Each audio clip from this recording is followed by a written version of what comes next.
Helen Keller stated, "It's wonderful to climb the liquid mountains of the sky. Behind me and before me is God, and I have no fears." Anytime we open ourselves up to fear, we fall prey to deception and intimidation. Stay tuned and we'll see how to deal with one of the greatest fears that many fall prey to.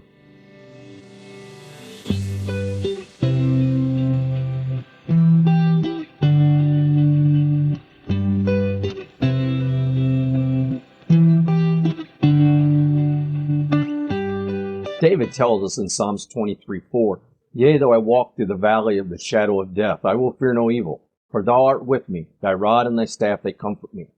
This is one of the most used verses at funerals, and I think that's sad, for this psalm is not a psalm of the dead, it's a psalm of life for the living. Why does this happen? I believe it is because of the translation. I agree with many of the rabbis that it should be translated valley of shadows. The Septuagint even translates it this way: even though I walk in the midst of death's shadow. When we read this verse in its entirety, it shows us the greatest blessings we receive as followers. This verse is filled with comfort, showing us that there is no reason for fear.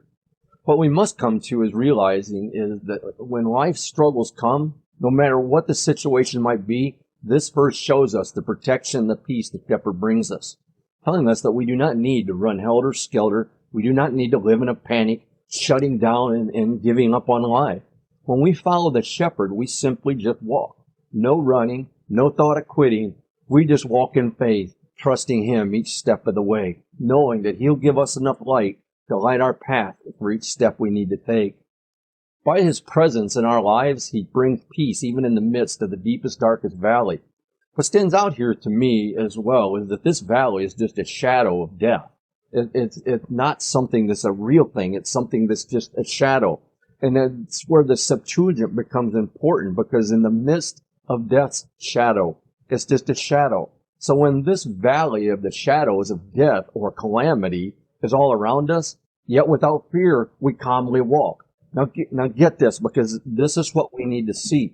We walk through it. We do not hesitate or stagnate in the valley. We follow him to the other side, because when we follow him to the other side, that's the only place we find victory. Why is this important that we do not linger? When we linger, we do not follow. If we do not follow, we just simply become a target of the enemy, because then our mind will only focus on self. Job's wife, I believe, was at this point in her life when she uttered those famous words in Job 2:9. Then said his wife unto him, "Dost thou still retain thine integrity? Curse God and die." She was at that place where she was just giving up on life. She lost everything. But now watch the difference when we see one following the shepherd. Because now we see Job, and in Job 2:10, he made this statement right after she claimed that. But he said unto her, "Thou speakest as one of the foolish women. Speaketh.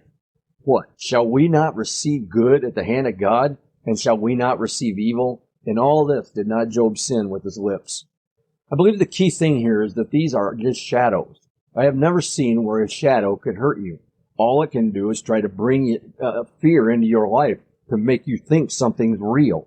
When we realize what we have in Jesus, fear is just taken away. Note the verses that he gave us here. I'm going to show you two.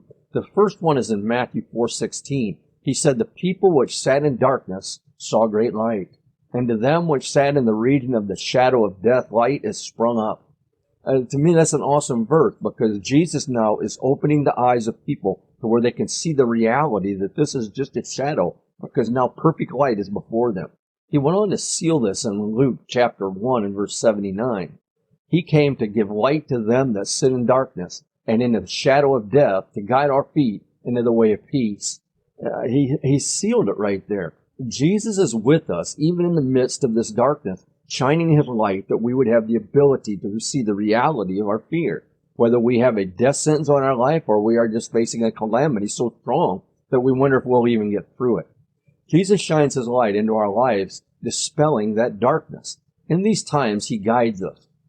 Where does he guide us? This is the thing we have to come to. If we can understand this, it makes all the difference in the world when these times come into our life. Because what Jesus leads us into is that place of peace. Why would we not want to follow? When Jesus is in his rightful place, we will fear no evil. The meaning here has a wider range, though, than just fear of evil. It tells us we have a peace in adversity, affliction, and calamity. David understood the power of fear, as well as understanding that the origin of fear never comes from God. This gave David the courage to live above his circumstances, whether he was fighting a bear, a lion, or even something the size of Goliath. He stated in Psalms 27:1, "The Lord is my light and my salvation. Whom shall I fear? The Lord is the strength of my life. Of whom shall I be afraid?" David walked in the perfect light of the Lord and was made a bold proclamation of faith here. David did not fear a man or a situation. He knew when God was leading, there was nothing he could not overcome. What is precious to me about this verse is the comfort that this brings when we're walking in companionship with the Lord, because this shadow then disappears, showing us that we are never alone. Even in the midst of all that tragedy, Jesus is always with us. And this does something. It brings such a peace that sometimes it's even mind-boggling. But David understood this. He knew Deuteronomy 31:6. It says, "Be strong and of good courage. Do not be afraid, nor be afraid of them. For the Lord your God, He is the one who goes with you.